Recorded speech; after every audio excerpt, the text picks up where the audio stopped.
ఉల్లాస పల్లవిత పాలిత సప్తలోకీ నిర్వాహ కోరకిత నేమ కటాక్షలీలా శ్రీరంగ హర్మ్యతల మంగళ దీపరేఖాం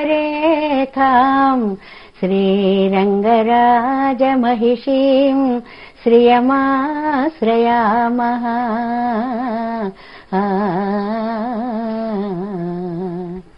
ప్రియ భగవద్బంధువులారా, శ్రీరంగ హర్మ్యతల మంగళ దీపరేఖ అంటారా ఆండాళ్ తల్లిని శ్రీపరాశర భట్టరు వారు. శ్రీరంగం ఆ ఊరు పేరే. శ్రీ లక్ష్మీదేవికి రంగస్థలము, నాట్యస్థలము అంటే ఆనందంగా విహరించేటువంటి స్థలము అని అర్థం. హర్మ్యతల మంగళ దీపరేఖం, ఆ శ్రీరంగంలో ఆ అందమైనటువంటి సౌధంలో ఒక మంగళ దీపం, ఒక జ్యోతి ఎలా ప్రకాశిస్తున్నట్లుగా ఉండేటువంటి అత్యద్భుత ప్రకాశక స్వరూపునైనటువంటి ఆండాళ్ తల్లి కొలువైనటువంటి ఈ ధనుర్మాసంలో మనం వేదాంత దేశకులు అనుగ్రహించినటువంటి ఈ స్తోత్రాన్ని, గోదా స్తుతిని మనం చక్కగా అనుసంధానం చేసుకోగలుగుతున్నాము. మరి దీన్ని నేర్చుకుంటున్నాం కదా, ఏ రోజు శ్లోకం ఆ రోజు మనందరము కూడా ఆ ప్రయత్నంలో ఇవాళ మనం 5వ శ్లోకంలోకి ప్రవేశిస్తున్నాము అని. అమ్మ అనగానే ఆశ్రిత వాత్సల్యం కలిగినదే అని అర్థం. అమ్మకి ఏం చేసినా సరే కోపము రాదు. లోకంలో అమ్మ స్థానంలో ఉండేటువంటి ఒక గొప్ప గుణము ఏమిటి అంటే, చిన్నప్పుడు ఒక చంటి బిడ్డనిగా చూసినప్పుడు అమ్మ ఏం చేస్తుంది అని అంటే, ముద్దు ముద్దుగా నిద్దుర లేపుతుంది అమ్మ, బద్ధకాలు తీరుదాకా నన్ను దింపదమ్మా అని. అలా ఎత్తుకోవడం, లేచినప్పుడు వెంటనే ఎత్తుకోవడం, బద్ధకం వదిలేదాకా కాసేపు అటు ఇటు ఎత్తుకొని తిప్పడం, శుద్ధులెన్నో చెప్పి మాకు ఒద్దిక నేర్పిస్తుంది అని. చక్కగా చిన్న చిన్న మాటలలో మన జీవన యానాన్నంతా ఎలా చేయాలి అనేటువంటి భావాన్ని అమ్మ అందిస్తేనే ఆది గురువు, మాతృదేవోభవ అని మొట్టమొదటి గురువు తల్లి అని అన్నట్లుగానే ఇక్కడ ఆండాళ్ తల్లి మనందరి కోసమని, ఆవిడికి ఏం అవసరం, హాయిగా ఆ పరమపదంలో శ్రీభూనీళాభి నిత్య సింహాసనాన్ని అధిష్ఠించినటువంటి ఆ నారాయణుడితో అక్కడుండక ఈ లోకంలోకి వచ్చి ఇన్ని కష్టాలు పడవలసినటువంటి అవసరం ఏమిటి అంటే ఆశ్రిత వాత్సల్యం అనే గుణం అంటున్నారు వేదాంత దేశికులు ఇవాల్టి శ్లోకంలో. అస్మాదృశామపకృతౌ చిరదీక్షితానాం అహ్నాయ దేవిదయతే యదసౌ ముకుందః తన్నిశ్చితం నియమితస్తవ మౌళిదాంనా తంత్రీణి నాద మధురైశ్చ గిరాం నికుంభ. వేదాంత దేశకులు అంటారు ఈ శ్లోకంలో, అమ్మా నువ్వు అసలు ఎంత తెలివైన దానివో, నువ్వు చేసిన పనులు తలుచుకుంటే ఆశ్చర్యం వేస్తుంది. మొట్టమొదటిది, నువ్వు 2 మాలలతోటి స్వామిని బంధించావు అని అంటారు. అన్నవయల్ పుదువై ஆண்டாள் அரங்கற்கு பண்ணு திருப்பாவை பல்பதையும் இன்னி செய்யால் பாடிக் கொடுத்தால் నర్పామాలై పూమాలై సూడి కొడుతాళై చొల్లు సుడర్కొడియే అంటారు. అద్భుతమైన వర్ణన. 2 మాలికలతో నువ్వు స్వామిని బంధించేశావు. ఏమిటా 2 మాలికలు? పామాల, పూమాల. పాసురముల యొక్క మాల పామాల అంటే తిరుప్పావై అన్నమాట. పూమాల అంటే ఈ ఆండాళ్ళమ్మ ఏం చేసేది అంటే, చిన్నప్పుడు వాళ్ళ నాన్నగారు రంగనాథుడికి ప్రతినిత్యం కూడా చక్కటి దండలు తయారు చేసి వెళ్లి సమర్పిస్తూ ఉండేవారు. ఆ దండను ఆయన సిద్ధం చేసి గంపలో పెట్టుకుని ఆయన తీసుకువెళ్లే లోపు ఒక్కసారి ఆ దండను తీసుకువెళ్లి మెళ్ళో వేసుకుని ముడి చుట్టూ చుట్టుకుని గబగబా దిగుడు బావి దగ్గరికి వెళ్లి ఆ నీడలో తన్ని తాను చూసుకుని ఆహా ఎంత బాగున్నానో అని తన్ని తనే అభినందించేసుకుని మళ్లీ ఆ దండని ఎవరూ చూడకుండా ఆ బుట్టలో పెట్టేసేది ఆండాళ్ తల్లి. అలాగా ప్రతిరోజు ఆ దండని తండ్రి సమర్పిస్తూ ఉండేవాడు. ఆయనకు ఆ విషయమే తెలియదు. ఒకనాడు అలా ఇచ్చేటువంటి దండలో ఉన్నటువంటి వెంట్రుకను చూసి, అయ్యయ్యో తల్లి, స్వామి ధరించాక మనకి ఇస్తే అది నిర్మాల్యంగా పెట్టుకోవచ్చు, కానీ ముందు నువ్వు ధరించి స్వామికి ఇవ్వడమా అని ఆయన ఇవ్వకుండా ఉంటే, రంగనాథుడు ఆయనకి కలలో కనిపించి, మీ అమ్మాయి ధరించినటువంటి దండే నాకు చాలా బాగుంది, అదే తీసుకురా అని చెప్తే, దాన్ని సమర్పించడం వల్ల సూడి కొడుతాళై చొల్లు అని తమిళంలో ఆండాళ్ తల్లిని చూడి కొడుత నాచియార్ అంటారంటే ధరించినటువంటి దండలని ఇచ్చినటువంటి తల్లి అని. దాన్నే సంస్కృతీకరిస్తే ఆ ముక్త మాల్యద, ఆ ముక్త ధరించి విడిచినటువంటి మాల్య మాలికలని ఇచ్చినటువంటి తల్లి అనేటువంటి పేరు ఆవిడ పట్ల సార్థకమైంది అని చెప్తారు. ఆ తల్లి యొక్క వైభవాన్ని గురించి చెప్తూ వేదాంత దేశికులు ఇవాళ శ్లోకంలో ఏమంటారంటే, అస్మాదృశామపకృతౌ చిరదీక్షితానాం అహ్నాయ దేవి దయతే యదసౌ ముకుందః తన్నిశ్చితం నియమితస్తవ మౌళిదామ్నా తంత్రీ నినాద మధురైశ్చ గిరాం నికుంభైః. అసౌ అని చూపిస్తారు, అది మన ఎదురుకుండా ఉంటే ఇదిగో అని చూపిస్తే అది మనకు దగ్గరగా ఉంది అని అర్థం. అలాగే ఈ స్వామి అనే అండంలో గోదారంగనాథులి ఇద్దరినీ కూడా ఒకే చోట దర్శిస్తూ వేదాంత దేశికులు ఈ స్తోత్రం చేశారా అనేటువంటి భావం మనకి ఇక్కడ కలుగుతుంది. ఎందువల్లంటే ఆవిడతో కలిసి ఉన్నప్పుడైతే అపరాధాలు చేసినా కాకాసురుల్లాగా రక్షింపబడతాము అనే ధైర్యం ఒకటి మనకి ఉంటుంది. కాబట్టి అస్మాదృశాం అపకృతౌ చిరదీక్షితానాం, అపకృతౌ చిరదీక్షితానాం, మాకొక పెద్ద విశేషం ఉంది, ఏమిటో తెలుసా అంటారు వేదాంత దేశికులు. ఏమిటి అంటే, పాపాలు చెయ్యడమే దీక్షగా పూని పాపాలే చేస్తాము అని చేసేటువంటి గొప్పవాళ్ళం మేము. అలాంటి వాళ్ళని మా మీద అసౌ ముకుందః, ఈ విష్ణుమూర్తి ఉన్నాడే అంటే ఆవిడ పక్కన వేంచేసి ఉన్నాడనమాట స్వామి.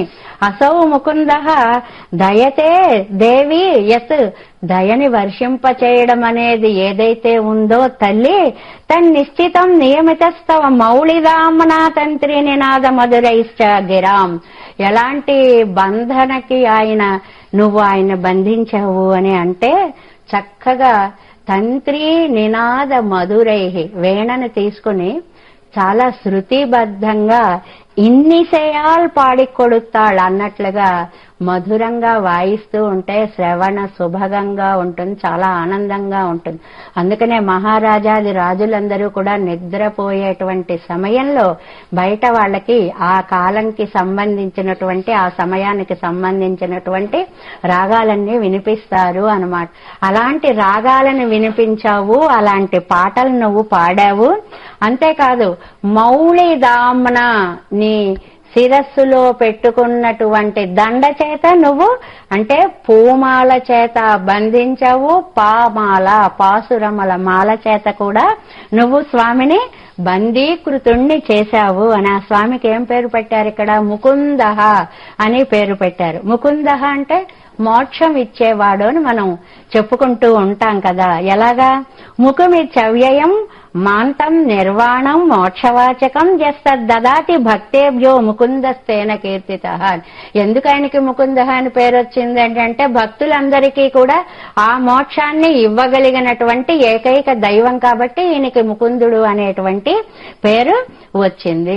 అలాంటి ఆయనకి కోపం తెప్పించేలాంటి అపరాధాలు ఒకటి కాదుట, రెండు కాదుట, ఎన్ని అపరాధాలో వాటికి నేను ఒక పుట్టని అంటారు పెద్దలు, భాగవతోత్తములు అందరూ. అటు శ్రీపరాశర భట్టర్ గాని, ఇటు వేదాంత దేశికులు గాని, అమరీయాద క్షుద్ర చలమతి అసూయా ప్రసవ భూకృతజ్ఞో దుర్మాని స్మర పరవశ వంచన పరహ, ఇలా చదువుకుంటూ వెళితే ఎన్ని గుణాలో అన్ని చేయకూడని పనులన్నీ చేస్తాను అని ఒక వ్రతం పూనామా పుణ్యమా అన్నట్లుగా చేస్తుంటంట మనం మహాపాపాలు అన్నింటినీ కూడా. భావంలో కొన్ని పాపాలు, మాటల్లో కొన్ని పాపాలు, చేతలలో కొన్ని పాపాలు, త్రివిధాపచారాన్ని అంటారు. 3 రకాలైనటువంటి అపచారాలని మనం చేస్తుంటాం. ఇలా అపచారాలు చేసిన మనని స్వామి చూడగానే మన అపచారాలన్నీ ఆయన గుర్తుకొచ్చేసి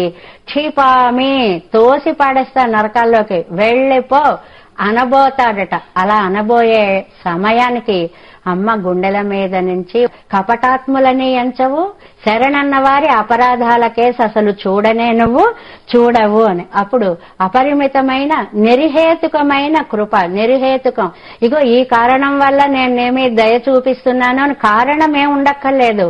అలా నీ మనస్సు దయ చూపించే స్వభావము కలది కాబట్టి ఆ దయని మాపై నువ్వు చూపిస్తూ ఉంటావు అని.